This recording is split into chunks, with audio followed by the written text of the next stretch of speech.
Hello everyone. आजचा आपला topic जो आहे, सध्या आपण बघतोय इराण इस्रायल USA युद्ध चालू आहे.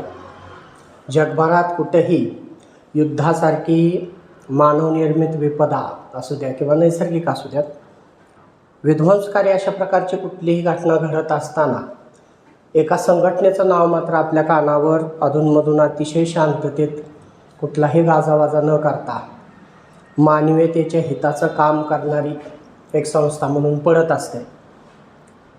आता युद्धाच्या एवढ्या सगळ्या न्यूज चालू आहेत, त्यांचा भडीमार चालू आहे आणि कधीतरीच या संस्थेचं नाव एखाद्या न्यूजमध्ये चमकतं आणि अशी एखादी फ्लॅश झालेली न्यूज पकडून त्याच्यावर क्वेश्चन विचारणं ही UPSCची खासियत आहे. तर आजचा आपला टॉपिक जो आहे तो आपण त्या हिशोबानं पकडलेला आहे.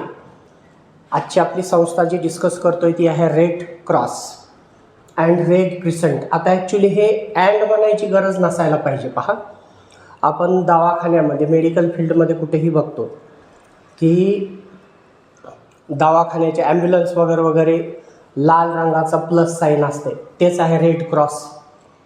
आणि मग काही मुस्लिम देशांनी, जसं खास करून इथं आपण ओट्टोमन एम्पायरचं नाव घेणार, टर्की एम्पायर ज्याला म्हणतो आपण, 1906 मध्ये असा आग्रह धरला की या संस्थेनं मुस्लिम बहुल लोकसंख्या असलेल्या देशांमध्ये काम करताना रेड क्रॉस, कारण क्रॉस म्हटलं की ते ख्रिश्चनांचं धार्मिक चिन्ह आहे, आणि त्या नावानं काम न करता आमच्यासाठी जे महत्त्वाचं धार्मिक चिन्ह आहे क्रेसंट, चंद्रकोर, मुस्लिमांसाठी चंद्रावर चालणारे महिने कॅलेंडर हे महत्त्वाचं आहे. तर त्या हिशोबानं त्यांनी आग्रह धरला की मुस्लिम बहुल लोकसंख्या असलेल्या देशामध्ये याच संस्थेनं रेड क्रिसंट नावानं काम करावं. त्याच्यामुळं आपण थोडक्यात असं म्हणूयात की ह्या दोन्ही एकच आहेत. ख्रिश्चन बहुल देश आणि मुस्लिम सोडून बाकी सगळ्या धर्माच्या देशांमध्ये ही संस्था रेड क्रॉस ह्या नावानंच काम करते आणि फक्त मुस्लिम बहुल देशांमध्ये ही संस्था जी आहे ती रेड क्रिसंट नावानं काम करते. ठीक आहे, चला, ही एक चॅरिटेबल ऑर्गनायझेशन आहे, त्यालाच वेगवेगळ्या नावाने ओळखलं जाते. पहा, इथं काय काय नावं आहेत ते पण महत्त्वाचं आहे. अल्टरनेट नाव आलं की कदाचित कधी गडबड होऊ शकते, याच्यासाठी म्हणून ही अल्टरनेट नावं पण महत्त्वाची आहेत. इंटरनॅशनल मूव्हमेंट ही एक मूव्हमेंट आहे. पहा, एखादा इन्सिडंट आणि मूव्हमेंटमध्ये काय फरक असतो? एखादी घटना घडून जाते, त्या काही काळपर्यंत त्याचा परिणाम राहतो, आणि मूव्हमेंट ही दीर्घकाळ सातत्यानं चालणारी गोष्ट असते. तर ही एक मूव्हमेंट आहे, international movement of the red cross and red crescent या नावानं पण ती ओळखली जाते, किंवा फक्त इंटरनॅशनल रेड क्रॉस किंवा रेड क्रिसंट किंवा रेड क्रॉस एवढ्या शॉर्ट नावाने पण ती ओळखली जाते. आपण आत्ताच बोललेलो होतो, रेड क्रॉस हे जे नाव आहे युज्ड इन कंट्रीज जिथं ख्रिश्चन बहुल लोकसंख्या आहे, आणि रेड क्रिसंट हे जे नाव आहे ते मुस्लिम बहुल लोकसंख्या असलेल्या देशांमध्ये वापरलं जातं. Red cross and red crescent humanitarian agency, humanitarian मानवीय हिताची कल्याणाची कामं हे याचा मेन पर्पज आहेत, with national affiliates in almost every country in the world. यांच्या ज्याला आपण म्हणूयात शाखा आहेत असं म्हणूयात, म्हणजे नॅशनल लेवलची रेड क्रॉस सोसायटी असं पण असू शकतं, आणि इंटरनॅशनल तर आहेच आहे, जी त्या जगभरातल्या सगळ्या नॅशनल लेवलवरच्या रेड क्रॉस संघटनांमध्ये, सोसायटीजमध्ये कोऑर्डिनेशनचं काम करतं. ठीक आहे, नेक्स्ट काय आहे पहा, हे नाव महत्त्वाचं आहे. हेनरी ड्युनंट, स्विस ह्युमॅनिटेरियन आहेत, हे मानवतावादी कार्यकर्ते असं आपण म्हणूयात, आणि त्यांनी याची पहिल्यांदा जी संकल्पना आहे ती मांडलेली होती. Red cross arose out of the work of Henry ड्युनंट.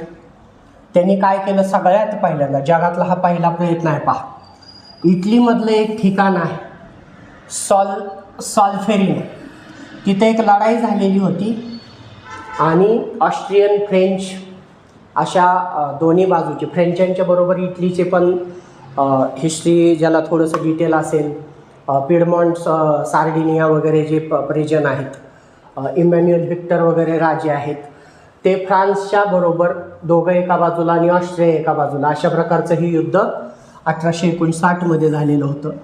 तर तिथं दोन्ही बाजूंनी जखमी झालेल्या लोकांसाठी मानवीय मदत, उपचार वगैरे पोहोचवायचं काम जे आहे ते हेनरी ड्युनंट यांनी सगळ्यात पहिल्यांदा तिथं केलेलं आहे. ही प्रपोज्ड. आणि मग हे युद्ध संपल्यानंतर त्यांनी हेच काम मोठ्या प्रमाणामध्ये केलं जावं यासाठी त्यांनी एक प्रपोजल ठेवलं की formation in all countries voluntary relief societies. अशा प्रकारच्या संकट काळामध्ये युद्धामध्ये भरडले जाणारे जी सर्वसामान्य लोक असतात किंवा कुठल्याही देशात, दोन्ही देशाची जे भांडणारी लोक आहेत, युद्ध करणारी लोक आहेत, दोन्ही बाजूच्या सैनिकांना जखमी झाले, हात पाय तुटले, अशा काळामध्ये मदत देण्यासाठी म्हणून अशा सोसायटीज उभ्या करण्यात याव्यात. आणि मग 1863 हे युद्ध कधी झालं आहे बघा, पहिलं 1859. तिथं हा एक छोटासा प्रयत्न होता. यालाच मोठं स्वरूप दिलं गेलं, international committee for the relief of the wounded. Wounded म्हणजे काय? जखमी लोकांसाठी मदत देणारी अशा प्रकारची कमिटी जी आहे ती बनवली गेली. आणि याच ऑर्गनायझेशन म्हणून इन टर्न स्पॉन्डचा अर्थ असतो अंडी घालणे, पण इथं स्पॉन्डचा अर्थ आहे याच्यातूनच पुढं जन्म झाला. सीसॅट स्पॉनिंग म्हणजे याच्यातूनच पुढं जन्म झाला. कशाचा? नॅशनल रेड क्रॉस सोसायटीचा. प्रत्येक देशामध्ये, वेगवेगळ्या देशामध्ये नॅशनल लेवलला अशा प्रकारच्या संघटनांचा जन्म झाला. ठीक आहे, पुढं जाऊयात आपण. जिनेवा कन्व्हेन्शन 1864 मधलं महत्त्वाची घटना आहे. काय झालं यावेळेस बघा, पहिल्यांदा जिनेवा कन्व्हेन्शन 1864 फर्स्ट मल्टीलॅटरल ॲग्रीमेंट. म्हणजे आता इथं अनेक देश जोडले जायला लागले. की म्हणजे ॲप्रिशिएट व्हायला लागलं. बरोबर आहे, हा चांगला प्रयत्न आहे. आणि त्याच्यामुळं वेगवेगळ्या देशांनी याच्याशी आपल्याला जोडून घ्यायला सुरुवात केलेली दिसते. Agreement on the red Cross committed signatory government to care for the wounded. म्हणजे ज्याने कुणी याला कमिटमेंट दिली, इथं ॲग्रीमेंटवर साईन केली, त्या गव्हर्नमेंट्सने काय करायचं होतं, जे जखमी झालेले सैनिक वगैरे आहेत, व्हेदर एनिमी ऑर फ्रेंड, स्वतःचे सैनिक, आपल्या आघाडीत आपल्याबरोबर असलेले मित्र देशाचे सैनिक किंवा शत्रूचे सैनिक, ज्याला आपण प्रिझनर्स ऑफ वॉर म्हणतो, POW, युद्ध कैदी, अशांच्या आरोग्याची काळजी घेण्याचं बंधन जे आहे ते त्या देशांवर टाकण्यात आलं. आणि नंतर याच्यातल्या काही तरतुदी रिवाईज करण्यात आल्या आणि असे वेगवेगळ्या प्रकारची कन्व्हेन्शन्स वेगवेगळ्या वर्षी, victims of warfare at sea. आता हे परत चर्चेत असायला पाहिजे. आत्ताच आपण बघितलं की अमेरिकेनं इराणच्या एक युद्धनौका जी आहे ती श्रीलंकेच्या तटाजवळ बुडवली. तर मग हे समुद्रातल्या युद्धामध्ये victims of warfare at sea, prisoners of war, civilians in time of war. बघा, म्हणजे ह्याच्या ज्या तरतुदी आहेत ते फक्त सैनिकांविषयी नाही आहेत, याच्यात निष्पाप भरडले जाणारे जे सर्वसामान्य नागरिक आहेत त्यांची केअर घेण्याविषयी सुद्धा बोललेलं आहे. त्याच्यामुळं प्रिलिम्सचे जे काही स्टेटमेंट्स येतील त्याच्यात हे कीवर्ड्स म्हणून बघायला पाहिजे. एक तर व्हिक्टिम्समध्ये असं कोणी म्हटलेलं नाही आहे की फक्त सैनिकच. समजा 2 युद्धनौकांमध्ये लढाई होते आणि एक सर्वसामान्य जहाज तिथून आजूबाजूच्या प्रदेशातून चाललंय आणि त्याची झळ त्याला बसली, ते सुद्धा त्या युद्धाचे व्हिक्टिम झाले. ठीक आहे. त्यानंतर युद्ध कैदी, प्रिझनर्स ऑफ वॉरविषयी बोललो आपण. आणि सिव्हिलियन्स, याचाच अर्थ रेड क्रॉस ही सगळ्या प्रकारच्या हानी पोचलेल्या, नुकसान पोचलेल्या घटकांची काळजी घेण्याच्या तरतुदी असलेले ॲग्रीमेंट्स बनवताना आपल्याला दिसते. नेक्स्ट काय पहा, the world wide structure of the red cross and red crescent now consist of. त्याच्यात काय काय आहे, जगभरात काम करताना त्यांचं स्ट्रक्चर काय. आपण त्याला ऑर्गनायझेशनल स्ट्रक्चर असं म्हणूया. International committee of the red cross ही तर आहेच, त्याला शॉर्ट फॉर्म लक्षात ठेवा, ICRC. International federation of red cross and red crescent societies. National, आता हे इंटरनॅशनल लेवलवर काम करणारे आहेत तरी नॅशनल लेवलवर काम करणारे सोसायटीज आहेत. आणि गव्हर्निंग कमिटी, या सगळ्यांचं जे गव्हर्नन्स चालवणारी कमिटी आहे, तिच्यामध्ये 25 जणांची एक परिषद आहे आणि ते सगळेच्या सगळे, हे महत्त्वाचं आहे, ते सगळेच्या सगळे फक्त स्विस नागरिक आहेत, स्वित्झर्लंडचेच नागरिक आहेत. दुसऱ्या कुठल्याही देशाचा एकही व्यक्ती या गव्हर्निंग काउन्सिलमध्ये असत नाही. आणि याचं हेडक्वार्टर जे आहे ते जिनेवामध्ये आहे. ठीक आहे, पहा प्रिलिमच्या दृष्टीने ह्या गोष्टी महत्त्वाच्या आहेत, ते विसरू नका. नेक्स्ट काय पहा, पीस टाईम ॲक्टिव्हिटीज. आता परत महत्त्वाची गोष्ट आहे, परत आलं प्रिलिम्समध्ये. आता आपण रेड क्रॉस, रेड क्रिसंट यांना फक्त युद्धासारख्या परिस्थितीमध्येच ऐकलेलं असतं, पण हे सरळ सरळ म्हणतंय की ज्यावेळेस कुठं युद्ध वगैरे सारखी आपदा चालू नसते, अशा काळात शांततेच्या परिस्थितीत सुद्धा रेड क्रॉस काही मानवी कल्याणाच्या गोष्टी करत असते. हे परत आपल्या MCQच्या दृष्टीनं महत्त्वाचं आहे. काय काय करत असते, फर्स्ट एड, वेगवेगळ्या गोष्टींमध्ये अपघातजन्य परिस्थिती वगैरे जशी असते अशामध्ये फर्स्ट एडची ट्रेनिंग्स वगैरे देणं लोकांना, ॲक्सिडेंट प्रिव्हेन्शन त्याच्याविषयी awareness, water safety. Water safety म्हणजे आपण बघतो पोहायला वगैरे गेले समुद्रकिनाऱ्यावर वगैरे, अशा वेळेस जीव वाचवण्यासाठी आपत्कालीन परिस्थितीमध्ये वगैरे काय करावं, अशा प्रकारचे लोकांना ट्रेनिंग देण्याचं काम करते. Training of nurses, aids and mothers assistants, म्हणजे ज्या नवजात बालकांच्या आई आहेत, त्यानंतर नर्सेस आहेत, अशांना प्रशिक्षण देण्याचं काम, कशी काळजी घ्यावी, काय करावं. Maintenance of maternal and child welfare, आईची आणि बाळाची काळजी. Centres and medical clinics, blood banks त्या चालवणं म्हणा किंवा त्यांची देखभाल करणं, अशा वेगवेगळ्या क्षेत्रातल्या नॉलेज असणाऱ्या लोकांचं कोऑर्डिनेशन करून ह्या सगळ्या क्षेत्रांमध्ये जास्तीत जास्त इफेक्टिव्हली कसं इफिशियंटली काम करता येऊ शकेल याच्यावर शांततेच्या काळात रेड क्रॉस काम करत असते. आणि न्यूमरस अदर सर्व्हिसेस. युद्धाच्या काळात, हे झालं पीस टाईम. युद्धाच्या काळात काय करते पहा, म्हणजे एवढा सुद्धा एक सेपरेट MCQ असतो. आणि याच्याबरोबरच जसं की एक स्टेटमेंट आलं समजा की रेड क्रॉस ही कामं करते ड्युरिंग वॉर टाईम ओनली, आणि मग ह्या ओनली शब्दामुळे सगळा मिनिंग चेंज होतो त्या सेंटेन्सचा, लक्षात घ्या, ऑप्शनचा. त्यामुळं ही शांततेच्या काळात पण काही काम करते, काही गोष्ट माहीत असणं गरजेचं आहे, फक्त युद्धकाळात नाही. युद्धकाळात काय करते, मध्यस्थ म्हणून काम करते. कुणात, बेलिजरंट्स म्हणजे जे कोणी युद्ध करतायत त्या पार्टीज. जसं आत्ताच्या युद्धामध्ये काय म्हणूयात, USA, इस्रायल आणि इराण ह्या बेलिजरंट आहेत, त्यांच्यामध्ये मध्यस्थाचं संवाद साधण्याचं काम करते. अमंग नॅशनल रेड क्रॉस, वेगवेगळ्या देशातल्या रेड क्रॉस सोसायटीजमध्ये संवादाचं काम करते.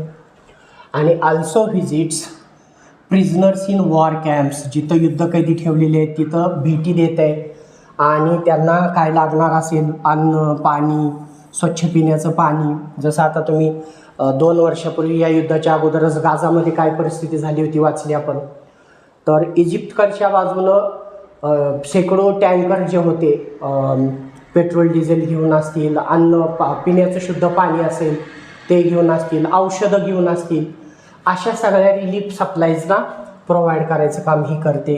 पत्र पोहोचवायचं काम करते. आपल्या नातेवाईक कुणी अडकले असतील युद्धक्षेत्रात तर अशा ठिकाणी काळजी लागून राहते लोकांना की आपले प्रियजन कसे आहेत, तर त्यांना एकमेकांचे मेल्स वगैरे पाठवणं, and information for their relatives, आणि अशी काही माहिती मिळाली तर त्यांच्या नातेवाईकांपर्यंत पोहोचवायचं काम जे आहे ते रेड क्रॉस करते.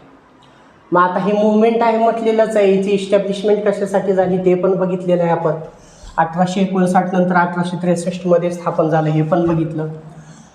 म्हणजे आता हे परत रिपीट का झालं, मग त्याचं कारण आहे सुरुवातीच्या काळामध्ये हे युद्धाजन्य परिस्थितीमध्ये काम करण्यासाठी बनलेली संस्था होती की या काळात लोकांना ज्या समस्या येतात त्याच्यापासून रिलीफ द्यावा. बट लेटर, हे महत्त्वाचं आहे, नंतर मात्र याचं conversion Red Cross societies created aid in the prevention and relief of human suffering generally, म्हणजे पीस टाईममध्ये सुद्धा ऑल ओव्हर जगभरातल्या लोकांना ज्या हार्डशिप्सचा सामना करावा लागतो, जीवन जगत असताना ज्या ज्या समस्या येतात काही भागांमध्ये प्रचंड दुष्काळ पडतो. आता जसं कोरोनाची साथ आली तर गरीब देशांमध्ये लशींचा पुरवठा या गोष्टी एवढे इझी नव्हत्या, लक्षात घ्या. अशा संकटामधून लोकांना रिलीफ देण्यासाठी म्हणून शांततेच्या काळात सुद्धा रेड क्रॉस मोठं मोलाचं काम करताना दिसते आपल्याला. आणि मग एवढं व्हॅल्युएबल काम करणाऱ्या या संस्थेला नोबेल प्राइज मिळालेला. हा परत आपला MCQ आहे, पहा MCQचं स्टेटमेंट आहे. कुठल्या कुठल्या वर्षी नोबेल प्राइज मिळाले? 3 वर्षी नोबेल प्राइज मिळालेला आहे आत्तापर्यंत. सॉरी, 1917ला. बघा काळ कुठले आहेत बघा, हे फर्स्ट वर्ल्ड वॉरचा काळ आहे, हा सेकंड वर्ल्ड वॉरचा काळ आहे. आणि 1963मध्ये हे जे तिसरं नोबेल आहे ते मात्र कंबाईन मिळालेलं होतं. कुणाबरोबर? लीग ऑफ रेड क्रॉस बरोबर शेअर केलेलं आहे, रेड क्रॉस सोसायटीज. आणि आत्ता त्याचं नाव आहे international federation of red cross and red crescent societies. The international federation of red crescent society जी ही आहे, जिच्याबरोबर हे नोबेल वाटून मिळालं. सेक्रेटरिएट ह्याचं कुठं आहे? जिनेवामध्ये आहे. आणि health provide relief at the natural disaster, नैसर्गिक संकट वगैरे आलं. And aids in the aid म्हणजे इथं मदत आहे, पहा सहायता करणे, मदत पोचवणे. ठीक आहे. Aids in the development of national societies. National societies काय आहेत? हेच राष्ट्रीय पातळीवर मानवीयतेसाठी काम करणाऱ्या सोसायटीज, जसेच ह्यांचीच आहे रेड क्रॉस सोसायटी. तर अशा सोसायटीज डेव्हलप करून जगभरात एक शांततेचं, कल्याणाचं वातावरण निर्माण करायचा प्रयत्न रेड क्रॉस करत असतं. ठीक आहे. हा होता आजचा आपला टॉपिक. परत आपण नेहमी सांगतो तेच, फक्त फ्लॅश होऊन गेलेल्या न्यूजवर सुद्धा क्वेश्चन्स असतात. तर आजचा आपला टॉपिक हा त्यातला एक सॅम्पल आहे, लक्षात घ्या. ठीक आहे. थांबूयात.